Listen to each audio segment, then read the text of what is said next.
Hi, everyone. Welcome back to another episode of Door to Door. I'm Virginia Stanley, joined by my trusty colleagues. Want to say hello? Lainey Mays, how are you guys? Essie Ramirez, what's up? Oh, it's great to be back and talking with our special guest today, Donald Bogle. Donald Bogle is a film historian and one of the country's foremost authorities on Blacks in Hollywood. Many of you might remember that Donald Bogle introduced Cicely Tyson for the American Library Association's conference when it went virtual, and it was a fabulous interview, and has stayed with all of us ever since. Donald, I have to tell you, that was, it was one of the last things, sadly, that she had done, and it was just an absolutely beautiful conversation that you had with Miss Tyson. I thank you so much for doing that. Thank you. You know, that it meant a lot to me. I just, Cicely, I was really crazy about, and so I was very happy to do the interview with her. Of course, it was so sad that she died. I know. Her last interview. So sad. Though I will say that for folks that got to hear it, there's a fun little piece at the end when the actual interview is over, and you and Cicely both confide in each other that you were both. Well, you tell them. I said to Cicely, just as we were wrapping, I said, "Well, Cicely, I had insomnia last night," and then she said, "I did too." And it was really perfect. It was just this nice little moment between the two of us. And then when we stopped, we talked a little bit more about it. But I was surprised that she had the insomnia. But I guess everybody sort of gets nerves, and so she probably did. I know I did. So, but it was wonderful to talk to her. It really was. And hers is a wonderful book. I'm so glad that she did it. Yes. I mean, what a dream to see it come to fruition.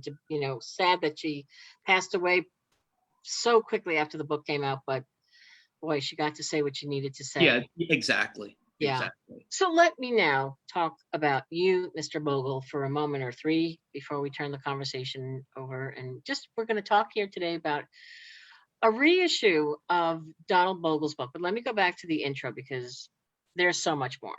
So Donald, you are the author of 6 books, including the groundbreaking book Toms, Coons, Mulattoes, Mammies, and Bucks, An Interpretive History of Blacks in American Films. Also Heat Wave, The Life and Career of Ethel Waters, and Brown Sugar, Over 100 Years of America's Black Female Superstars. Today, we are talking about your acclaimed biography, Dorothy Dandridge. We first published this book. HarperCollins was lucky and fortunate and blessed to be able to be the publisher of this book back in 1997. It's the definitive biography of this groundbreaking Black actress, singer, and dancer who helped transform American society in the years before the Civil Rights Movement. So this modern classic, this biography is back in print in a new edition timed for the 100th anniversary of Dorothy Dandridge's birth, which I believe is 2022. Is that right, Donald? Yes, it is. Yes. Okay. Yeah. She was one of the earliest African-American stars to be nominated for the Academy Award for Best Actress and a Golden Globe. So in this book, which has a new introduction, Mr. Bogle offers a panoramic portrait of Dorothy Dandridge's extraordinary life, ultimately tragic life and career, and her early years as a child performer in Cleveland to her rise as a nightclub headliner to a movie star. I could go on and on, but I want to stop. And first of all, thank you for writing this book. And I'm so glad that we have it back out because I feel like it's really important that we hear from you, but also that we educate those who've not heard of her, a new generation. And this was a trailblazer. This was a woman who broke a lot of, she was groundbreaking. And so I'm going to turn this over to you, Donald. Tell folks what you want them to know about Dorothy Dandridge. Well, one of the things that among many things that motivated me to do the book originally was that by, mainstream culture, media, didn't really remember her. And she had made these tremendous inroads. And I mean, she was the first African-American to be nominated for an Oscar in the leading role category. I mean, that's truly historic. Hattie McDaniel had won for her performance in 1939's Gone with the Wind. It was a supporting role. And Ethel Waters had been nominated in 49 for Pinky in a supporting role. But Dorothy was the first, and those nominations were hard for African Americans to get. And she got that leading actress nomination. They put her on the cover of Life magazine. She got and just flocked to see her. And then after her death in 1965, it was just, she just dropped off the map in a sense. You know, Marilyn Monroe, who we all know had a tragic life, but her legend, the media, mainstream culture, kept it alive. It told us a certain story about Monroe, a story about Hollywood. Dorothys is the same. And the fact that she wasn't remembered, but yet, as I point out, in African-American homes, one generation after another passed it on. You know, when I was growing up, it's one of the things which I talk about in the preface to the book. My parents frequently talked about these African-American pioneers, these trailblazers, these people who were so important to African-American life and culture and American life and culture. And hers was one of the names I heard, and it was said in a certain way by my parents. I mean, there was a kind of, I don't know, there was something sort of melancholic mixed in with their excitement about her. And I heard about Carmen Jones as a kid, and I wanted to see it because, you know, the story of her achievements had been passed on to me. Later, I learned about her death, and that Dorothy was 42 when she died. She was she would have turned 43, but this was a short life. But nonetheless, as a kid hearing this, I couldn't wait to see Carmen Jones. And I have to tell you this, Virginia, when I saw it, I didn't see it when it first came out. I saw it later, and I sat there, I was mesmerized. I mean, if anyone sees Carmen Jones today, I mean, it has this all-star cast. It's a Black cast. You've got Harry Belafonte in it. You've got Brock Peters. You got Pearl Bailey, who's terrific, and this great comedian. You've got Diane Carroll.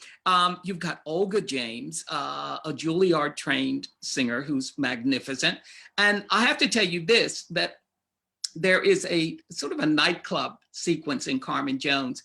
When people see it today, Otto Preminger, the director, just realized there was all this talent and all this energy, and he goes with it. And we look at it today, and in that sequence where people are dancing, enjoying themselves, you've got you've got Pearl Bailey there, but you also have Carmen de Lavallade, the great dancer. She's the one with the ponytail in it.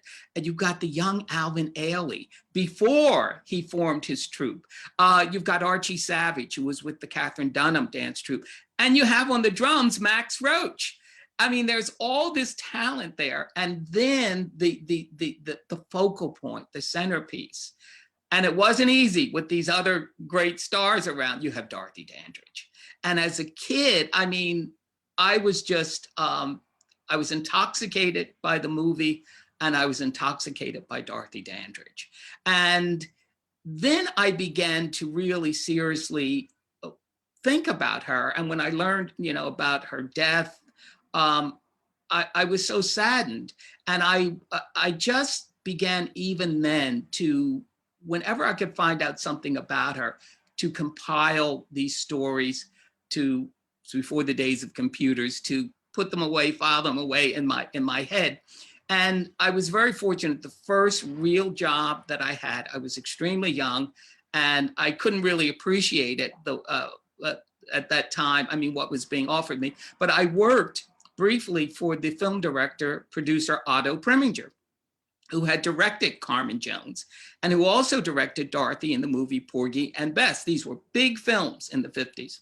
And when I was in Preminger's office, I remember the very first day, at the end of the day, Preminger had his, he didn't have a huge staff, but he had his assistants come into his office, and he would regale us with stories and so forth, and we would sit. But that first day he said to me, and I can't get his accent right, he had been born in Austria, and he said, "Well, Mr. Bogle, do you have any questions?" And I said, "Yes. Can you tell me something about Dorothy Dandridge?" And he really, I know I caught him off guard. He was not expecting that kind of question. And really one of the first things he said to me, and it was unprompted, I did not ask him about this. He said that he was convinced she had taken her own life. And Otto Preminger, I had heard the stories, and he never really said it to me, but Otto Preminger and Dorothy Dandridge had this great love affair. And Preminger was not a man to show his vulnerabilities, but I look back at that in retrospect, and I think that he was still affected by her death and what had happened after all that time. Later, I went back to Preminger when I was no longer working for him. And when I began work on my first book, Toms, Coons, Mulattoes, Mammies, and Bucks, I went back. I asked him for an interview about Dorothy and Carmen Jones, and he said yes. And I went in, and again, he gave me some interesting stories, and one of which he told me I could never reveal, that if I did, he would sue me. And so the story has come out anyway. But Preminger said to me, and this was the great gift, he said, "You know, you should talk to her sister, Vivian." And Vivian Dandridge was Dorothy's older sister. And Vivian at that point was very briefly living in New York. And Otto gave me information on contacting her, and it was a great gift. And it was almost as if Otto Preminger felt there was so much I might get from Vivian. And indeed I did. Vivian Dandridge was a wonderful woman. I liked her immensely, but she revealed to me, and not totally, but she revealed to me the childhood that Dorothy had. Dorothy and Vivian were child performers. Their mother, Ruby Dandridge, was Ruby was a remarkable woman in her own right. Ruby was in Cleveland. She had her two daughters, and Ruby was tired of life in Cleveland, and she was tired of her husband, and she ended up leaving him. And Ruby had a same-sex relationship with another woman. The two of them were living together, and the other woman, Geneva Williams, who the children were told to call Auntie Mama, they trained the sitting in an act. They traveled around the country, and then Ruby. Donald, I'm going to interrupt you for 1 second because you have us hanging on this story, and then all of a sudden you froze. So go back just a little bit to Ruby's lover. Well, Ruby had a same-sex relationship with a woman named Geneva Williams, who the girls were to call Auntie Mama. And they trained the girls as children to sing, to dance, to do acrobatics. They developed an act called the Wonder Children, sometimes called the Wonder Kids. And they traveled with this act. And then Ruby decided, really, it was at the start of the 30s, that she was going to take her little girls to Hollywood and get them in the movies. This had to be the most absurd idea. I mean, people would have thought this is this Black woman with these two little girls. The Depression has started, and she's going to get them in the movies. And she and Auntie Mama, her partner, they got the girls to California, and Ruby got them in the movies. And they worked in all these films as little girls, and they worked with another little girl, which Ruby had an act called the Dandridge Sisters, 3 of them, and they were successful and then it was later that Dorothy, still Dorothy was very young when she decided she wanted to go out on her own. But the Dandridge sisters played the Cotton Club in New York. They did important venues. They made records with Jimmy Lunsford, the great band leader. And when they were at the Cotton Club, when they were there in the 30s, they're still teenagers. That's when Dorothy met Harold Nicholas of the Nicholas Brothers. And the Nicholas Brothers, I urge people to go to YouTube and put a search for, it's easy to find, a clip from a movie called Sun Valley Serenade, a sequence with Harold and Fayette Nicholas, two of the greatest dancers ever to work in American pictures. And they're with Dorothy in this clip. And Dorothy performs Chattanooga, they perform Chattanooga Choo Choo. It's a great, great number. But Dorothy met Harold at the Cotton Club, and she fell in love, and he fell in love with her. And Harold's family, Fayette, was crazy about Dorothy. And the two of them married later in Los Angeles, a few years later. And they, Fayette, the brother of Harold, Fayette Nicholas, married a young woman named, her maiden name was Geraldine Pate, and they called her Jerry. And she later became Jerry Branton after she left Fayette. But the two brothers traveled together all around the world, and their wives went with them. And the wives became great friends.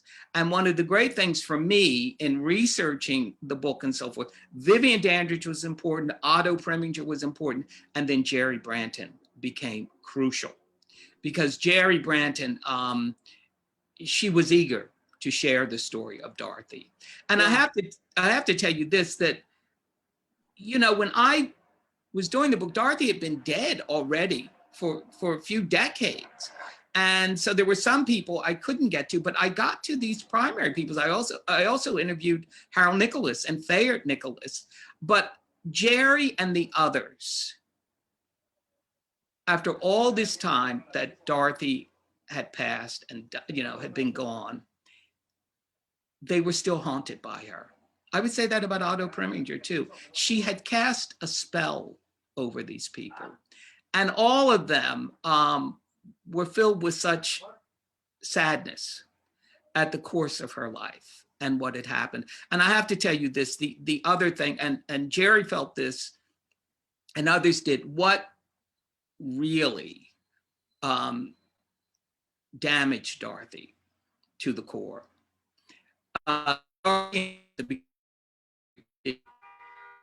Dorothy wanted at that time, and they named her Harold after Okay, Harold.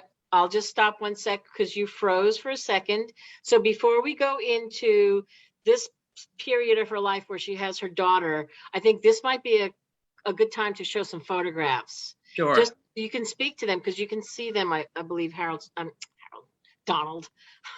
I have to tell you this, Virginia, I'll tell you this when you called me Harold. First time I met Harold Nicholas, it was at an apartment with his then current wife, Reedmore Newman.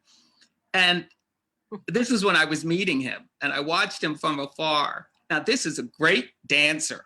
I mean, in his own right, tremendous star. And all I can think about asking him was, how did it feel to hold Dorothy Dandridge in your arms?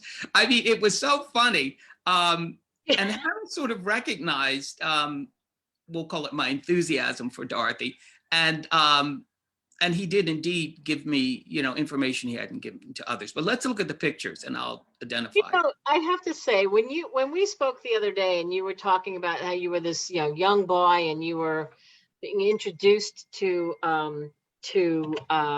Dorothy Dandridge, and you just always held this flame for her. Yes, precisely. So it's beautiful. It really is. It's just so beautiful, and it comes across in the book. I mean, everything is handled with such respect and such care, but such honesty, you know. And she did have a troubled life, and even when you talk about the people who were in her life, Otto Preminger and her husband Harold, I mean, you talked about when you interviewed them years later, tears would come to their eyes, even though they were no longer together. I mean, it really is, it is haunting. Yes. And so, and I think I think you get a little misty eyed just talking about her, because she's in your heart. Yes, precisely. Yeah, yeah. I'd love to show some of these pictures before we go on to the second part of this Okay. story. So just because she was so beautiful and a sweet child. So we've got some of these pictures. So Lainey, do you want to show them, or Essie? I'm not sure who's showing them now. I'm so confused by the pictures. Okay. Oh, Well, these are the Dandridge sisters, this trio. And on the left is Etta Jones, who was their friend who performed with them as the Dandridge sisters. And that's Dorothy in the center, and then Vivian on the right. And this is, they were teenagers, and they also performed abroad, which is amazing at that particular time. Let's see what else. You want to put the next one on that? Yep. Did Lainey or Essie? Essie or? Is he able to go to the next one? If not, I have a couple. Yeah, it's not. I also interviewed Etta Jones, who has now passed, who was the other of the Dandridge sisters. This is a picture I really love. Mhm. And this was in a dance class that Dorothy and Vivian took with other little girls in Los Angeles. And there was a very creative Black community in Los Angeles. And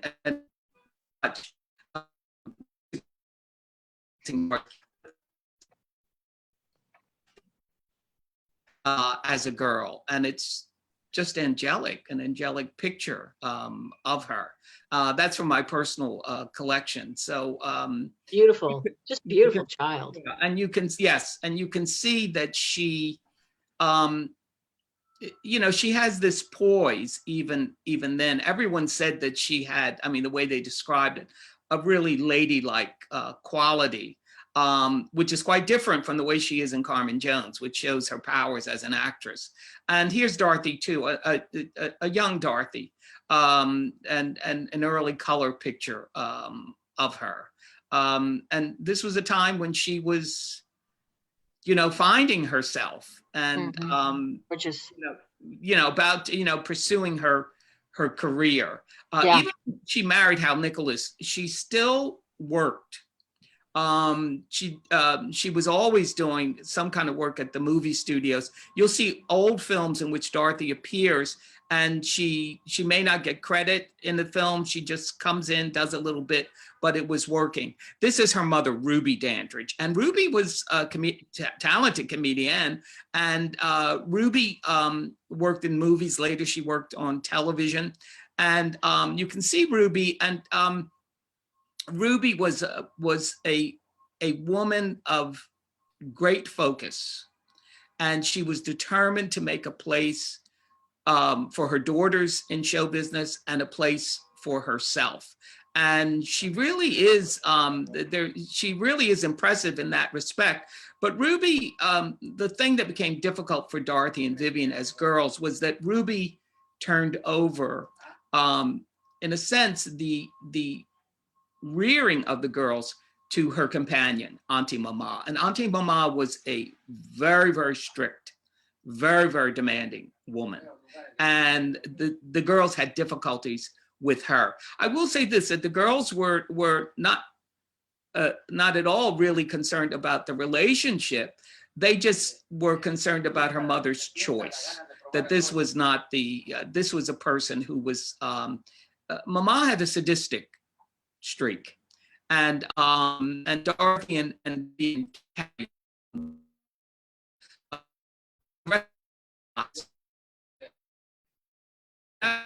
and Ruby kept working. Donald, Duncan, you said a sadistic streak, and that's what I heard. Can you? Yeah, just a little bit frozen. So if you could tell us about that, the mother who had the sadistic streak, what was going on there? Well, it was Ruby's companion, Auntie. The children had to call her Auntie Mama. She did have a sadistic streak. She was she was just so demanding, and she you know, I deal with in the book that she was consumed with the idea of Dorothy's virginity. And there were, when Dorothy would come in after, you know, a very young girl with very innocent dates, and Mama wanted to inspect her vaginally. And this was a horrible thing. It was almost like rape. And I had heard these stories, and I asked Jerry Branton, and Jerry said, yes, that's absolutely true. And Hal Nicholas said to me, yes, he said, Dorothy discussed this many times. So for Dorothy, it was indeed, that it was a troubled childhood, which makes her achievements all the more spectacular. That she kept going. This is Dorothy and Harold Nicholas, and they're horseback riding there in California, and you can see the California skies. And look at the way he's looking at her, and she's smiling. It was a very happy the first year or so of her marriage. These were very, very happy times for her. She was not going to have that kind of happiness again. What happened to Dorothy, and it was the real thing that people knew. There were two things that that really damaged her to the core. One was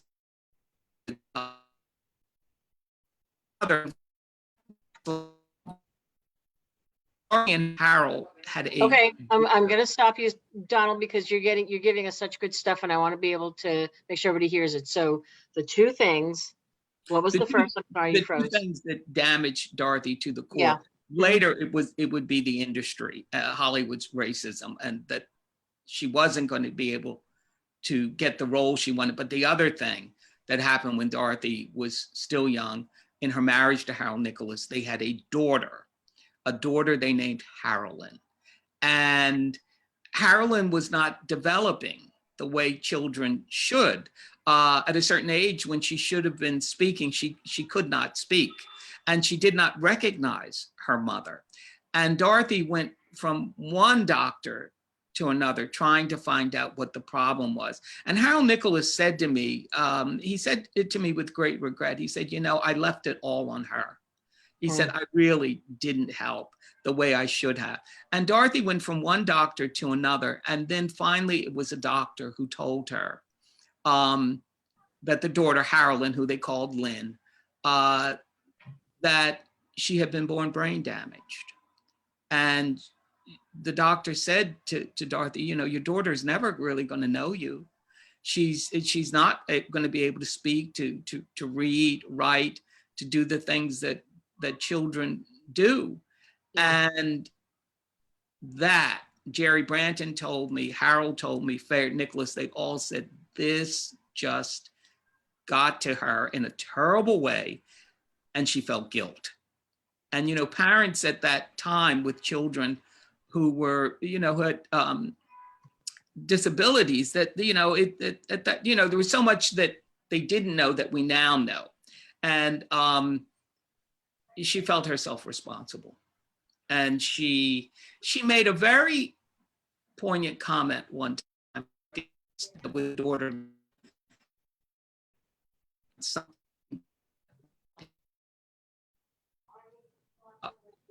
on Lynn.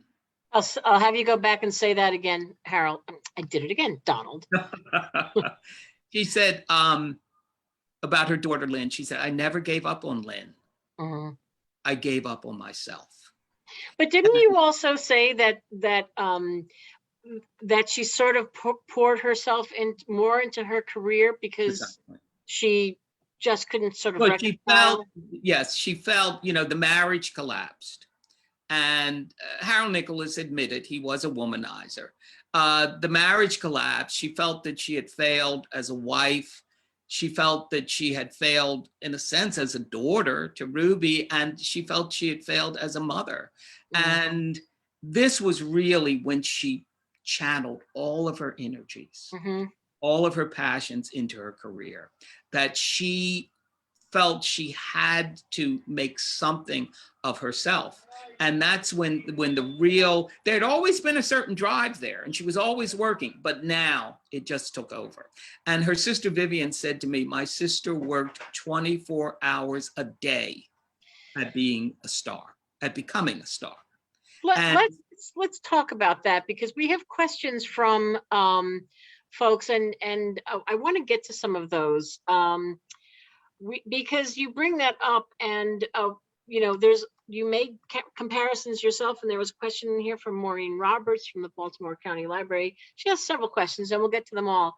But one of the questions made me think about what you've been saying, drawing the comparisons between Marilyn Monroe, you know, you know, the triumphs and the tragedy. And I don't know. I mean, I just think that this is such a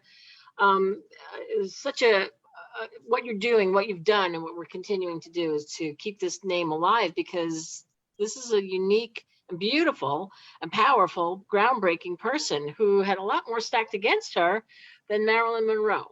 And so just kind of one thing that's funny, you know, Marilyn Monroe and Dorothy were friends. They both studied at the Actors Lab, very progressive acting school in Los Angeles.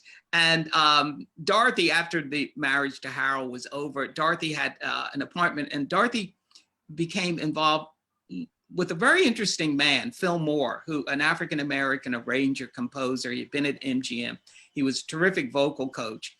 And Dorothy was friendly with Marilyn, and Marilyn went to Phil Moore, who had an apartment there in the same building with Dorothy. They were really sort of living together, but people didn't say it at that time. But Marilyn Monroe studied with Phil Moore. Ava Gardner studied with him, many stars. But Marilyn and Dorothy had this friendship, and they both were trying to get a foothold in the industry. And Marilyn Monroe had her problems. But Marilyn Monroe was, you know, it's interesting that with the two of them in 1954, and Marilyn Monroe was clearly on the ascent and was there, but Dorothy got that Oscar nomination. That she had received a recognition within the industry that Marilyn hadn't yet, not in that respect, gotten. But the thing was that they both struggled, but the struggles were greater for Dorothy because of the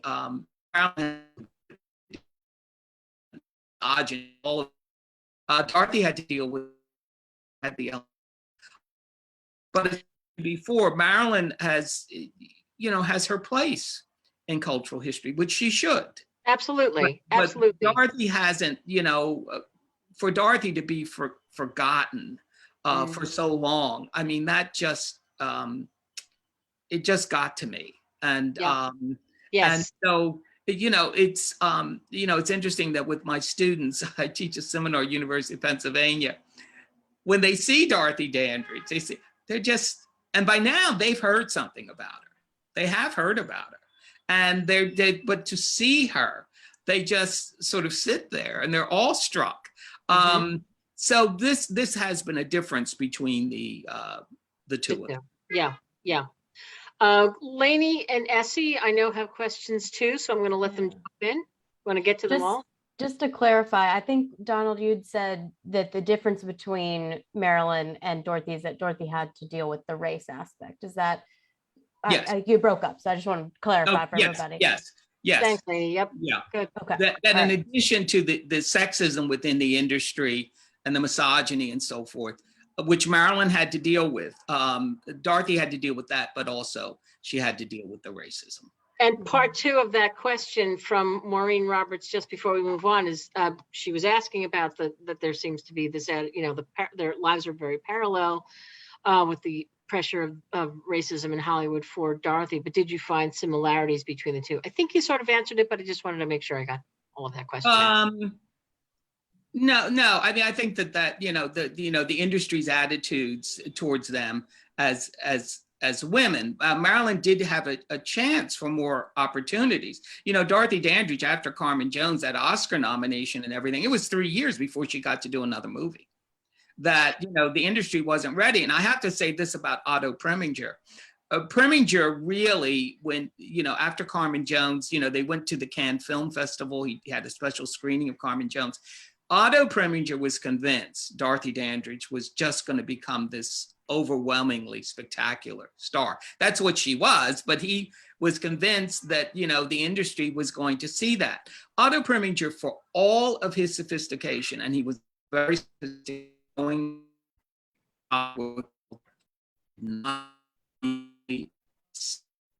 race was going to come and what it was going to do. Dorothy Dandridge was, she was to do a movie called The King and I, and she was not to play the lead. She was supposed to play Tumpton in the movie, later played by Rita Moreno. And Dorothy was set to do it, and Otto Preminger advised her not to do it. He told her that this is a supporting role. The movie starred Deborah Carr and Yul Brynner. He said, you cannot do this. You've gotten that Oscar nomination in the leading role. He said, if you do this, you will end up playing supporting roles from now on. And Dorothy took his advice and agreed with him. And she backed out of the film. And later she said that was the thing that the industry, because they were set to go with her. And when she backed out, she said that was really it. That's when these forces turned against her.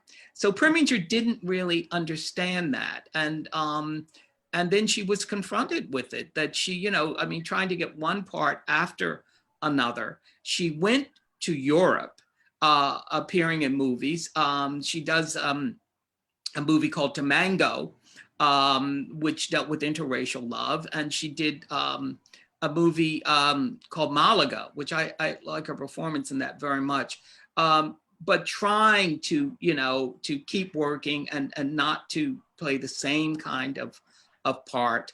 And it, those frustrations. Do you think that was a mistake for her to not take that part? Virginia, people often will ask me that, and I can't.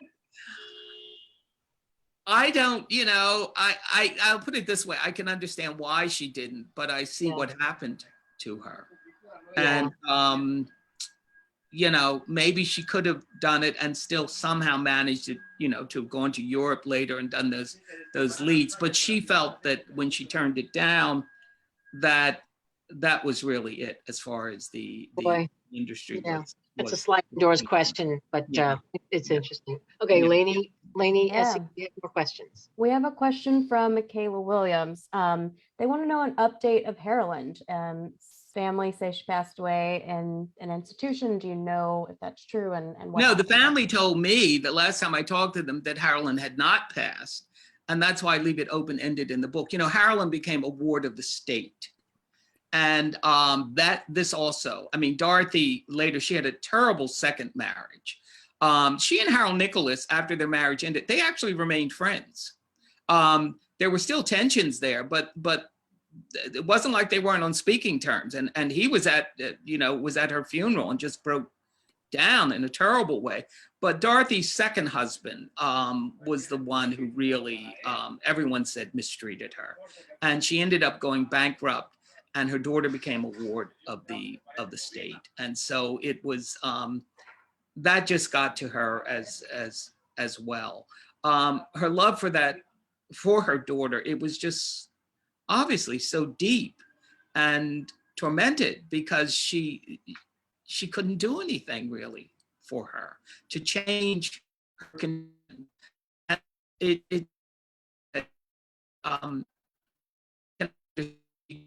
Could not get over. Yeah. Okay, another question. Let's see. Unless you have one, I'll just keep going. So Donna Wilder, what kind of influence did Geneva Williams' cruelty have on Dorothy, and how do you think it shaped her life and her estrangement from her sister? Well, I don't think Geneva Williams' cruelty affected the relationship of Dorothy and Vivian, the sisters. It made them, they were very close, and they both understood something that no one else understood. What it was like to grow up in that home and to have those tensions. Dorothy did later. Vivian was the person that Vivian and Jerry Branton were the people Dorothy was closest to. And what happened was there was a disagreement that Dorothy and Vivian had. And Vivian left Los Angeles. And she did not see Dorothy for another 10 years. I mean, she really didn't see her again. She learned that her sister had died. And Vivian said to me, and Vivian ended up not going to the funeral. Vivian said to me that when she left Los Angeles, it wasn't just tensions with Dorothy. It was also with her mother, with Ruby at that point. And Vivian said to me, it was really quite poignant. She said of Dorothy's, I asked her, I said, do you think Dorothy committed suicide? And she never really answered me. She just said, well, my sister had a very unhappy life. And the thing was, Vivian then said, you know, I felt guilty about it for a long, long time. And she was sort of indicating that she'd gotten past that part of grieving, but I don't think Vivian did. I think she just felt guilty that she hadn't been able to be there with her sister. So the book also, you know, it indicates these other, you know, things that went on. By the way, you know, there has been much discussion as to whether or not Dorothy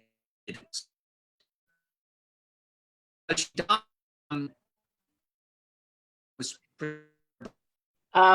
Picking up a little bit, but I think we're going to move on to the next question. Essie, do you have a question? Yeah, I have one from Diane. She asks, I read that Dandridge said, if I were Betty Grable, I could capture the world. As a Hollywood insider, would you say that this is still the case for Black actresses, and how much progress has really been made? Well, there has been progress made, but it's not like these things have just gone away. I mean, you know, we have actresses like Viola Davis now, who's working. Regina King, who's an Oscar winner. Viola Davis is an Oscar winner as well. So there are things happening, but I don't think it's a level playing field yet. And we can even look at Halle Berry. I mean, she's just directed a film, but I don't know if her career has gone the way we might have anticipated after she won an Oscar for Monsters Ball. And also she played Dorothy Dandridge in Introducing Dorothy Dandridge on HBO, and she won an Emmy for it. So I don't think it's, I mean, there has been progress, and we have great stars who I mean, Denzel Washington, look at him. I mean, he just works repeatedly, but there is still a way to go, and we need more people, again, although we have more people working behind the scenes, writing the films, directing the films, then casting them. So we still have, you know, we have a ways to go, but we're glad for what people have been able to do in recent years. Yeah. One interesting thing I loved about the book is showing all of the people behind the scenes at the beginning, you know, MGM and all of the, you just talked about all the people who held the keys, you know, and really made it work on the day-to-day basis. So that was really cool as well. Yeah. Well, you know, I didn't think about the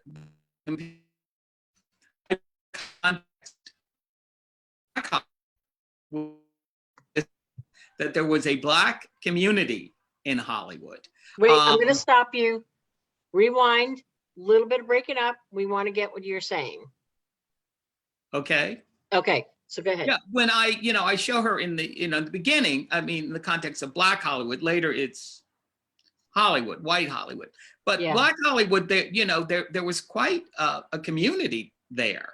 Hattie McDaniel, the first Black Oscar winner, was, in a sense, at that point, she was the queen of Black Hollywood. And, we look at Hattie McDaniel, who played Mammy and Gone with the Wind and so forth. And a woman who didn't have, in her movies, there was no idea she had any sexuality. Hattie McDaniel had 4 husbands and entertained lavishly. So I deal with this whole community, and there was a Black agent, Ben Carter, who was also an actor, and as an agent, Black actors said that the actor Ben Carter was most interested in promoting was Ben Carter rather than other African-American actors. But there's this whole community about it. And as I mentioned in the introduction, I did a kind of prequel later to Dorothy Dandridge biography. I did a book called Bright Boulevard's Bold Dreams, the story of Black Hollywood, where I deal with the social lives and activities of African Americans in Hollywood, and also the way they functioned at the studios, and also the way that they lived. Los Angeles had very restricted living areas for African Americans and other minorities. And people like Hattie McDaniel and Ethel Waters fought this and were able to change it, Nat King Cole. So I do very much in Dorothy Dandridge biography deal with this community that I later dealt with again with another book that followed. Yeah, it was fascinating. And speaking of Ethel Waters, our librarian Beth Thomas Kleinbar, our friend Beth Thomas Kleinbar asked, given that you have written about Ethel Waters as well, I was wondering if you see any parallels in the lives of these two groundbreaking women. Possibly, but Ethel Waters was, they both were unique to themselves, I'll say. But I will say this about Ethel Waters and the book I did for HarperCollins, which is still around, and I suggest people read. It's called Heat Wave: The Life and Career of Ethel Waters. Ethel Waters started off in the Black community. She was a blues singer, and she was raunchy. She was first called Sweet Mama String Bean, and she was very slender, and she did sexy bumps and grinds on stage. She was really something. And then later she crossed over and really, I feel, got into Black pop. Later she did Broadway and did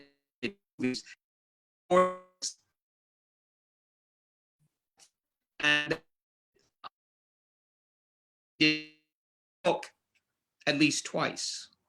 Then she got I'm sorry, Donald, we just lost a little bit of what you were saying about Ethel Waters. And Ethel Waters had quite a private life and was very difficult. And as I've said, that Ethel Waters, with her life, probably did everything in the book at least twice. Then she got religion. And then, as someone told me who had worked with Ethel Waters, an entertainer named Maud Russell, she said, yeah, Ethel was very religious. And she would be there working. She would have the Bible in her hand. But if she was upset, she put the Bible down, curse you out, and then pick the Bible back up. So Ethel Waters, it was so tough for her. I mean, and she had to deal with racism. She became really, after a while, nobody messed with her. They were scared of her, and it hurt her in some ways, her career. But Ethel Waters had a real toughness. And the irony of this, if you see later Ethel Waters in a movie like Pinky or Member of the Wedding, I don't know if anyone's seen that. It's a movie she should have gotten an Oscar nomination for. She is the most humane of figures, these roles that she plays so convincingly. She is warm, she is generous. But she let it be known, you don't mess with me. Elia Kazan told a nice story about Ethel Waters. He said that he directed her in Pinky, and he was obviously kind of fascinated by Ethel Waters. And Ethel Waters, when they were finished shooting the movie, Kazan went up to her, and he really liked her, and he said to her, "Now tell me, you really," it's something, I'm not quoting him verbatim, he said, "You really do sort of like me, don't you?" And she said something, she used profanity, "I have never trusted any blank white man." And so this is just who she was. She's another figure that in our culture, I mean, we should know much more about her. And the book Heat Wave is there. It's there. And it's got her story in it. Well, yes, Lainey, I think we're going to put a link in the chat room for the book, The Heat Wave, the life and career of Ethel Waters. Again, another, another icon whose life, I keep going back to this idea of, while it's wonderful for us to relive some of these, these wonderful movies and all of these stories, and so many of these we do know, but so many we don't know and wouldn't know if it weren't for you and the deep research that you did for all of your books. But I love that hopefully we are introducing new generations to these trailblazers, and I think that that's frankly the most important thing right now. I do want to read one quick comment in the there's so many comments in the chat room. There's so many people here watching, and they're loving this, and they just feel this is, you can see it later, but there's just a lot of love here. People have all your books. They are just so appreciative of the time that you're taking to talk to everybody. Virginia, may I just add something that, the original press material said I've written 6 books. Actually, I've written 9 since. So there were 3 others that it's not your fault. It's the press material that went out. So, but there are 9 now. So there are 9. Yeah. Okay. Yeah. My apologies, because that's not you. It was on that original press material. I know that, and it's got to be, Yeah. Well, it's not you. Listen, let's set the record straight. This is all about transparency here. There's a question from Harper Academic. I heard that Dandridge turned down roles she found disrespectful to African Americans. Well, of course, there was the lesser role in The King and I, but yes. I don't know if you wanted to mention that. But she was very, she in The King and I, she did not want. I mean, that also, aside from a supporting role, the character was a slave, not enslaved in the way we may think about it today. Mm-hmm. And that was another thing for it. Interestingly enough, she wanted to play the lead in the movie version of Bus Stop, part Marilyn Monroe eventually. Oh, wow. And her publicist told me that I guess they had gone to 20th Century Fox, and Dandridge felt strongly she wanted to do that part, but he knew they weren't going to let her do it. The other thing with the connection of Monroe and Dandridge, Peter Lawford was very friendly with Marilyn Monroe, very friendly. And there are all those stories that when Monroe died, he got over to the home, moved things, but he also had a love affair with Dorothy Dandridge. And Jerry Branton told me that she was convinced that Peter, who talked to Dorothy,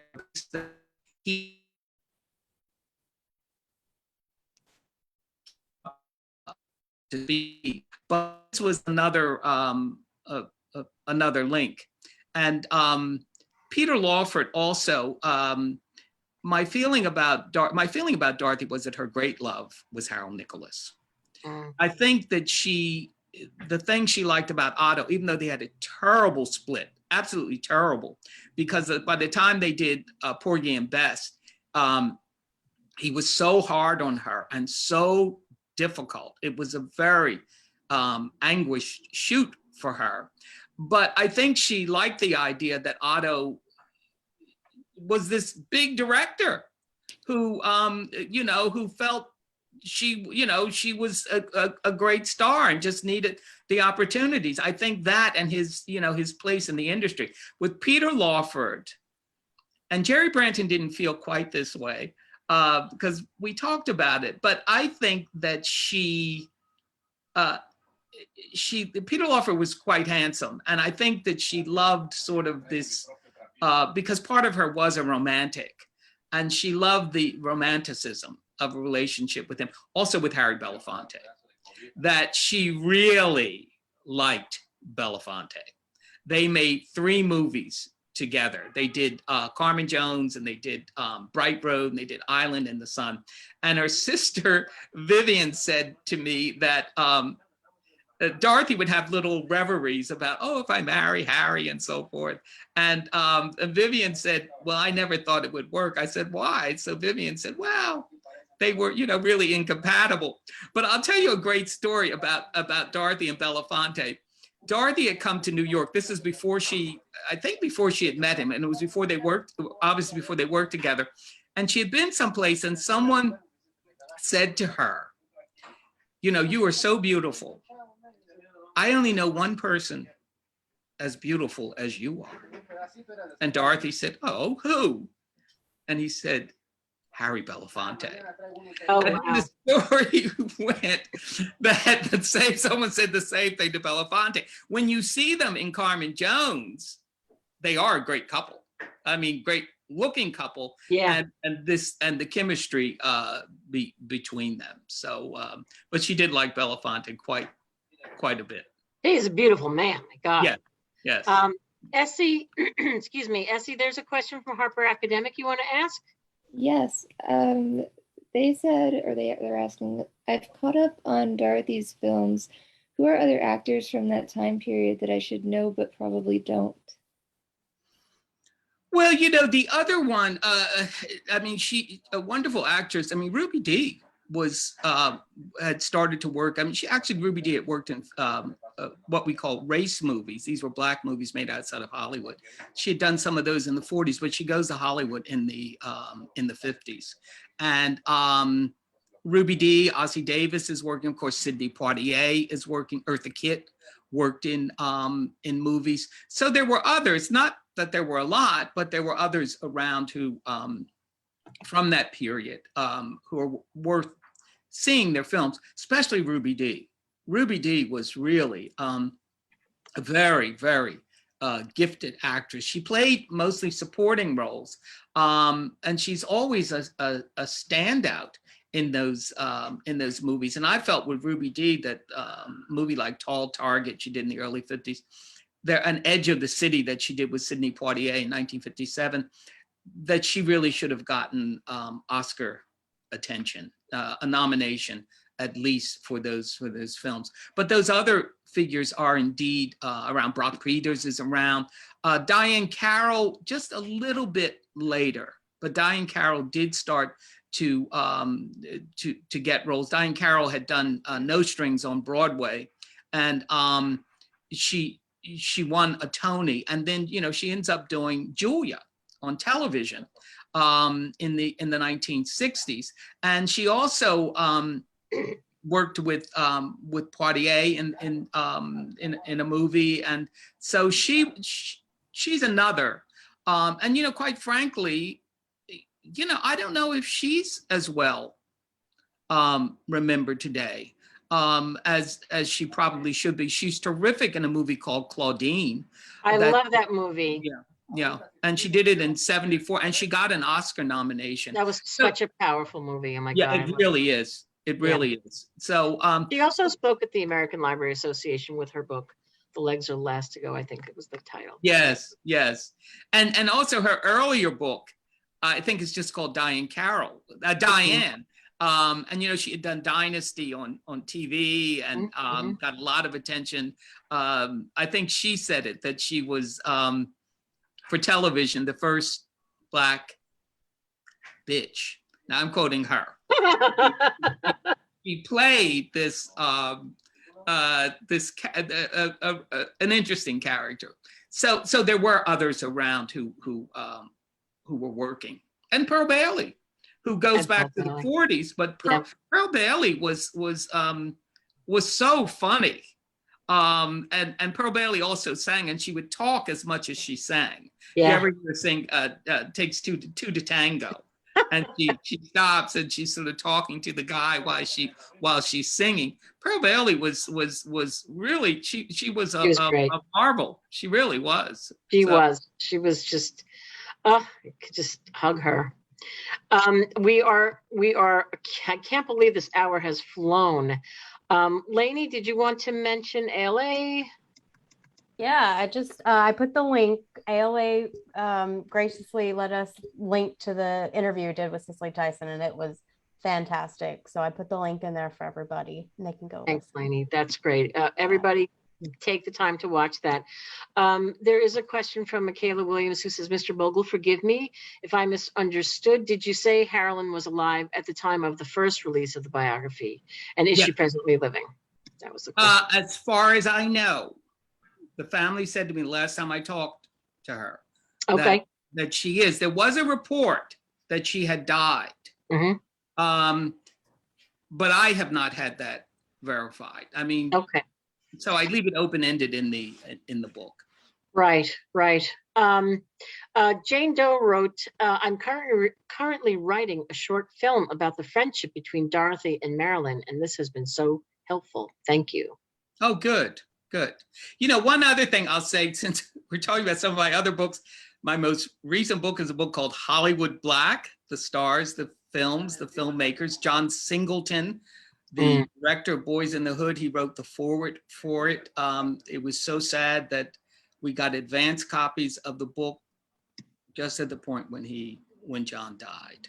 And lots of beautiful color pictures and so forth in it. So that's, and Tom Coons has been updated. It comes all the way up to the Obama era and so forth. So those are all around.